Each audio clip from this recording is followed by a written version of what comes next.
Egg కర్రీని ఇలా చేసేసుకోండి. రైస్‌లోకి, చపాతీలోకి చాలా టేస్టీగా ఉంటుంది. దీనికోసం కడాయి పెట్టుకొని, ఆయిల్ వేసుకొని, ఆయిల్ హీట్ అయ్యాక జీలకర్ర, ఉల్లిపాయ, పచ్చిమిరపకాయ ముక్కలు, కొద్దిగా కరివేపాకు, పుదీనా వేసుకొని వేయించుకోవాలి. ఇవి మంచిగా వేగిపోయిన తర్వాత అల్లం వెల్లుల్లి పేస్ట్ వేసుకొని, పచ్చివాసన పోయిన తర్వాత టొమాటో ముక్కలను కూడా వేసేసుకోవాలి. ఇప్పుడు దీంట్లోనే పసుపు, ఉప్పు కూడా వేసుకోవాలండి. వీటి వల్ల టమాటా ముక్కలు త్వరగా మగ్గిపోతాయి.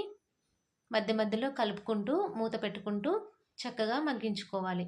ఇవి బాగా దగ్గర పడిపోయిన తర్వాత దీంట్లోనే ఇప్పుడు ధనియాల పొడి, జీలకర్ర పొడి, గరం మసాలా, అలాగే మిరియాల పొడి, కారము వీటన్నిటిని వేసుకొని ఒకసారి బాగా కలుపుకోవాలి.